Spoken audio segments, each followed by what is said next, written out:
Amity Tracks, Ray from Amity Tracks, has done a really good job talking about U2. He has a video just posted a couple days ago. Why do people hate U2? And I was so intrigued by the question, or why people hate U2, that I immediately thought, wow, this would be a great thread. People should kind of run with this because they are such a divisive band, and they're one of those bands that kind of stuck around forever. And a lot of people have opinions about the band, even if half of them maybe don't even know that many songs by U2. I certainly have my issues. I'm going to get into that in a little bit. First, I thought I would just like share my history of the band, my getting into the band. The album behind me that you see, Wide Awake in America, was an EP, live EP, 2 songs and 2 studio outtakes from The Unforgettable Fire. This was new and being promoted at the time that was right for me to get one of the records. I knew of them. I didn't know if I wanted to blow my money on like a regular album, but this was $4.99. Picked up the EP, and Bad to this day, especially the live version that's on here, is one of my favorite U2 songs. I also really love A Sort of Homecoming. After this, I was intrigued. I remember I bought a U2 poster. Even early on, I think I got a little sick of their seriousness or earnestness, their borderline pretentiousness. And I drew a pencil mustache, like a little pimp mustache on Bono on my poster. And I thought it kind of lightened the mood a little bit, or it made me laugh. So I kind of had that issue with U2 from the beginning. After this, War. I picked up War. I liked it quite a bit, but not as much as this material. I bought October on vinyl. I still have that. I still am intrigued by that album because it's one of those albums that's not fully digestible for me. It always has some kind of mystery to it. Unforgettable Fire is kind of the same way for me. A lot of abstract song titles. You don't readily always remember what the songs were like, or how they went. And then I would pick up Boy a little bit later, actually. But I got so sick of hearing about U2 when Joshua Tree came out. Joshua Tree came out. They got just tons of press. You could not escape it. I had a bus trip. I was going on a ski trip to this church that I attended, and I had a good friend in there, and we would talk. And one of the kids on the bus was going on and on and on about U2, about Joshua Tree, and we were giving him shit about it. And I think at one point I asked to borrow his headphones, and I listened, and I kind of liked it. But for a long time, it was just everywhere. The singles, with Without You, I always liked. I really didn't like hearing I Still Haven't Found What I'm Looking For over and over and over again. Where the Streets Have No Name, same thing. It was just kind of everywhere. Even Bullet the Blue Sky was kind of something you just heard on the radio sometimes. I don't think it was a single. But it would take a little while. It was before Rattle and Hum came out, but there was a point where I picked it up and I really liked it. And I really liked those more obscure songs like Running to Stand Still, songs that weren't played so much over and over on the radio. One Tree Hill, even something like Mothers That Have Disappeared. And those songs, I do think With or Without You is a phenomenal song. A little surprised they released that as a single, but I love that song. It's probably one of my favorite U2 songs, actually. So I've always been kind of intrigued by them. I wasn't a kid that wore a t-shirt. By the time that Joshua Tree, the tour, came around, I was so sick of hearing about U2. I had a friend ask me if I wanted to go. I said no. I regretted that pretty soon after, actually. Just the stories he was telling about it. I kind of felt like that was a mistake. And then when Rattle and Hum came out, I saw it in the movie theater. I don't remember too many other people being there. And I liked it. I was intrigued by it. I didn't quite understand all the backlash against Rattle and Hum. I think there's some excellent songs on there. All I Want Is You. Desire, I thought, was a pretty good single. What else is on there?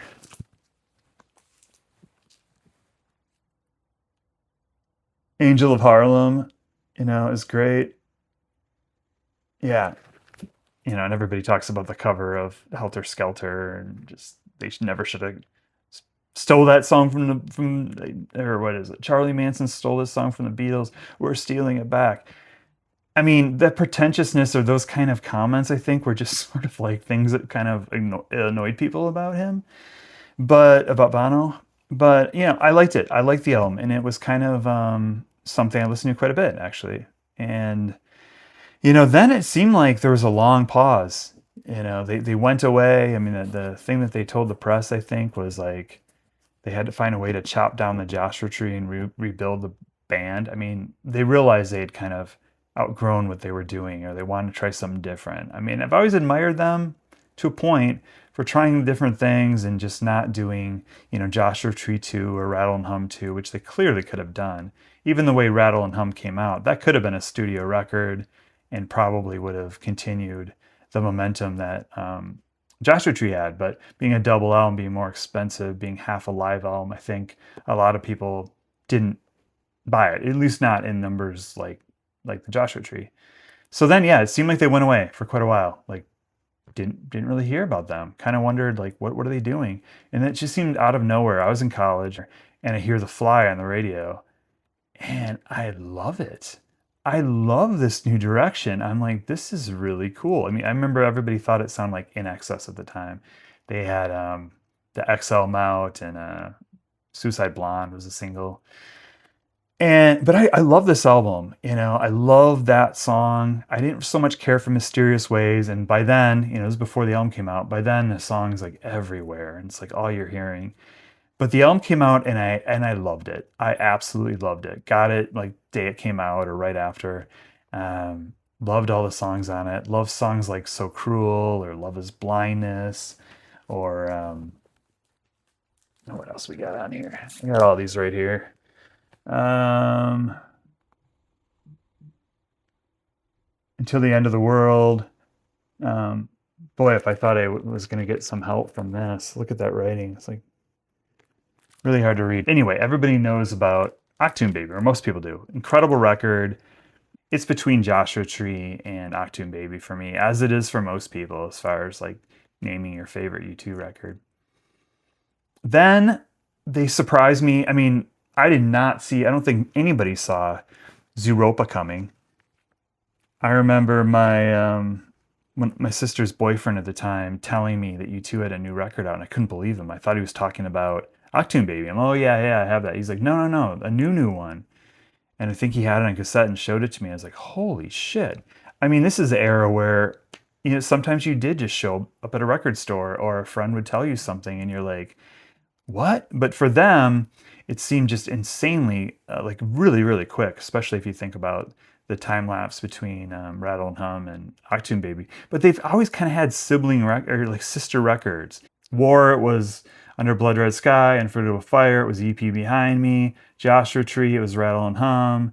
And so, yeah, I guess Achtung Baby's sibling album would be Zooropa. I really like Zooropa too. And I really liked the introduction of reintroducing Johnny Cash right before the Rick Rubin produced records with The Wanderer was on there. I love Stay Far Away So Close. Also used in the Vin Vendors movie. The First Time I really liked. Yeah, I liked the album a lot. I liked that it just came out. It was like an extra little treat. Then we had to wait a while again, and we got Pop, which I tried to like, and it took me, I don't think I bought it at first. I was so turned off by the discotheque song. I'm just like, I am so not into that. And then they did all this promotion about like their stage show, Pop Mart, and the arches, and it was just so obnoxious. That's the problem with U2. They just don't shut up about stuff. It's like it's everywhere, and you get so sick of hearing about it. And it just seems like everybody's into it, and you're like, what is the big deal? All these other bands are releasing records and going on tour. They don't have to have all this pomp and circumstance and stuff. So anyway, I was really annoyed with like the whole Kmart, Pop Mart thing. Did not like discotheque at all. Still don't have Pop, actually. I had it on CD. I don't have it on vinyl. I thought about getting it, but it would be probably a curiosity I'd listen to once. I do remember liking Wake Up Dead Man a lot. A lot of people will say like, oh, they're religious, and get sick of like Bono and what Adam Clayton for being like these Christians and all that. Listen to a song like Wake Up Dead Man. I mean, there's plenty of doubt in there too, which I like. I mean, I think Bono's a very honest, to a fault, frontman and sings about really what's going on in his life. So yeah, I like that song quite a bit. And there were a couple other songs like The Playboy Mansion, a few others that I liked off that record. I know it was rushed because they had this big tour they're announcing. I think it could have been so much better. And then things got weird, I think. I mean, we're going back and we're making a rock record. Okay, it's like all this press around what they're doing with this album that comes out like 3 years later called All You Can't Leave Behind. Beautiful Day is a single. I tried to make myself like it. I don't like the production on that record. I don't like that it just seems forced, a way to go back to what they were before, but how? I don't know. It doesn't sound like the Joshua Tree. It doesn't sound like Unforgettable Fire to me. It doesn't sound like War. It sounds kind of like a slick album, and I think there's some good songs on there. I'm hard pressed to remember most of them. I haven't listened to that song or that album in I don't since it came out or soon after. Stuck in a Moment, I think is good. I think that's on that one. In a Little While, I remember liking. I don't know. They were kind of everywhere again, but I didn't really care. I bought the CD, but I quickly kind of filed it away. Then they came out with How to Dismantle an Atomic Bomb. I kind of liked Vertigo, and there were a couple songs on there, don't remember them right now, that I really liked. I thought it was better than All You Can't Leave Behind.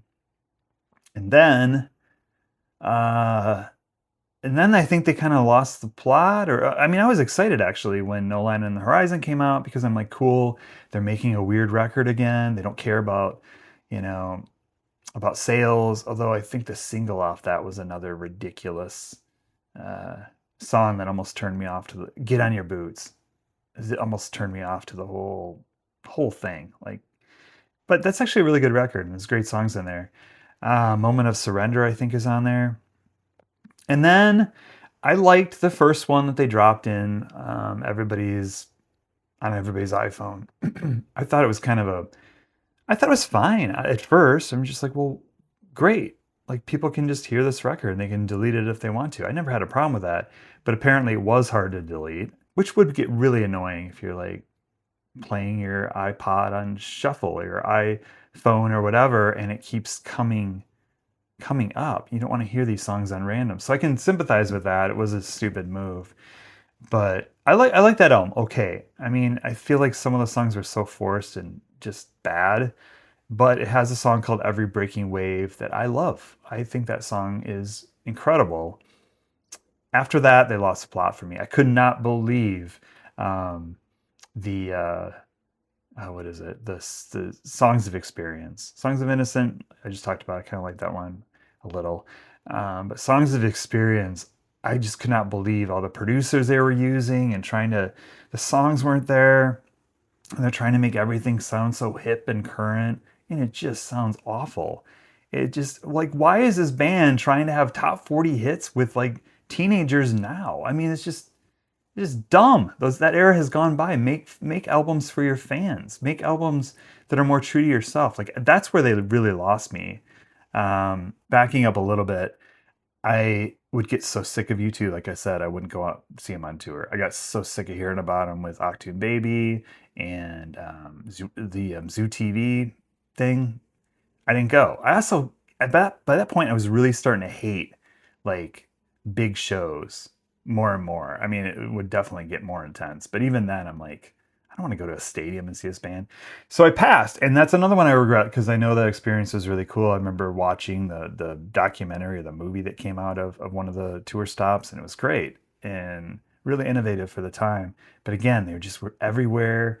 You couldn't escape it. It gets super annoying. You've heard way too much of Bono, and you're just done. 2011, I think, after No Line on the Horizon, they came through. They went on tour, and I finally bought a ticket. And it was at this new TCF Field, I think it's called in Minneapolis. And it was brand new at the time. I think this was the first concert that was there. And I've always heard that they had ability to make a big place feel small. That was incredible. It was magic the way that worked. It really did feel like a small place. And the set list was great, and it poured. It just absolutely poured rain, and they did not stop. And they just kept playing, and the fans didn't leave. Everybody's just having a really good time, even in the rain. So that changed things a little bit. They are a phenomenal live band. I don't know how they can make places that are so huge feel so small, and being dumped on with rain um, the whole time, and pretty much the whole time, and enjoying it. In fact, I went to buy another wallet the next day, and this woman's like, "Wow, everybody seems to be buying wallets today. What's going on?" And I said, "Well, a lot of people went to that U2 show, and if they're like me, like the thing just fell apart. It rained so hard, everything got so wet." And she's like, "Oh God, that might explain it." Um, Great show, really great show. And I regret not seeing him on the Joshua Tree tour, even though it's huge. I would have loved to have seen that. Okay, so why do people? I mean, a lot of what I just talked about, right? They're everywhere. They won't shut up. Vinyl will not stop. They're a promotion machine that just goes way, way, way too far. Even now, if you're a U2 fan, all you're reading about is how this next album is going to be the one, and it's going to be a rock album, and all this stuff. And they've had Songs of Experience was a title they had forever, and then they used, what was that? The album where they did a bunch of their songs acoustically that was just not good. It did not sound organic at all. That was another songs record. I don't know, put the title up. Another thing that I find really annoying about them, or I know annoys a lot of people, was just, I touched on this earlier, like the ridiculous like seriousness, posing in front of a castle, in Ireland, Sloane Castle, or the Joshua Tree cover, or I don't know, so many albums, and even Rattle and Hum, which I don't have that big of a problem with, but keep playing with everybody, and bringing U2 music to BB King, and I know that wasn't the intention, but a lot of people might think that. But it's in Ray from Amity Tracks definitely covered on off on this, but a lot of it is like the total change they had. Like it was great. Like wow, they're letting loose. They're being cool. They're just sex, drugs, and rock and roll, baby. They're singing about it on Achtung, baby, and they're being more of a rock band. But it's so forced after a while. Like when you see, I regret not seeing Zoo TV, like I mentioned, but when you see the shades and then the Fisto character was so ridiculous, so over the top that I find that annoying. It's like just can't you just be yourself? Like I don't know. So that's another thing I think that irritates people.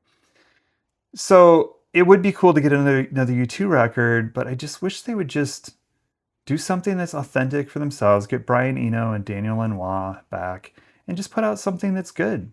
Just put out something that feels really good without trying to change the world or be the biggest rock band in the world or whatever they're trying to do. It's just super obnoxious. I can't stand it. And if they did that, I probably wouldn't go see them on the tour. It's an endless pattern I can't stand. What else? What else? I mean, if band sticks around long enough, like people know these people as like characters or caricatures of themselves. And Bono's been everywhere. So of course, you see this image of this guy wearing sunglasses nonstop and being all political and just being into everything. I think it's great he's an activist. We need more of that. I stand with him on most politics. I would be super pissed if U2 went on tour or they've had a new record out going with what's going on right now. If they weren't political, I'd be like, "Are you alive?" Like I would be. Now's not the time to like shut up politically at all. My 2 cents. Um, but yeah, he's everywhere. Like my girlfriend has a problem with The Edge, the name, and Bono. I think there's a lot of stuff that you just kind of have to get over if you weren't maybe there at the time. I mean, if you were listening to these records in the 80s, it's an organic thing. You're looking forward to the next record, you're curious what they're going to do. I think things change quite a bit when later generations have everything available to them at their fingertips through streaming, and can just devour an artist's collection or skim it or make a judgment like that, um, that does not help at all. There's a religious thing that I touched on earlier. I mean, some people just flat out don't like their music. That's fair. Um, I think though, personally, I think it's the overexposure. I think it's the nonstop media coverage, the nonstop interviews with Bono, the covers, the magazine, just the whole promotion machine. I mean, they're brilliant. I mean, Paul McGuinness, for a while was their manager. I don't think he is anymore, but I mean, he was brilliant at getting them exposure, getting them press, getting them to be like the biggest band in the world or whatever they had at the time. I just would love to see a back to basics approach from them. And in a way, though, in a way, they're one of those bands that probably could have just hung it up, right? After maybe, I mean, they could have done it after Pop, but they definitely, a good time to do it would have been after how to Dismantle an Atomic Bomb, or maybe even No Line on the Horizon. Just like, okay, go out with kind of an interesting record. But here's the thing, they like playing with each other. They like what they have. I'm sure that brings them a lot of satisfaction. You don't make millions and millions of dollars and go do, torturous art, to make more millions and millions of dollars. When you're at a place that U2's at, or Neil Young's at, or the Rolling Stones are at, or Bob Dylan's at, you do this shit because you love it. You love it. They love making music with each other. They love performing. Why would anybody want to stand in the way of that? Like, that would be amazing if they put out something that we'd want to hear too. But hey, they're doing it for the love of music. More power to them. Absolutely. And Bono has done some amazing things. I mean, I read his autobiography, and he was really humble and really not trying to toot his own horn. But if you look at debt forgiveness of third world countries alone, the guy is like, he spearheaded that. That was his thing. So they have put their money where their mouth is. They have made a difference. They woke up a lot of people politically in the 80s. I mean, I think for me it's probably more REM, but there was definitely, I mean, the Troubles and everything going on in Ireland and all that. I mean, I didn't learn that from textbooks. I learned most of that from U2 and reading interviews. So a really important band. I'll dive into them more in some future videos, but I just want to answer Amity Tracks video, which I think is great. I'm gonna have a link to it, because I think it is an important topic. Like, why do people hate them so much? I mean, I get it. I totally get it. But sometimes it's a little irrational. So anyway, thank you very much.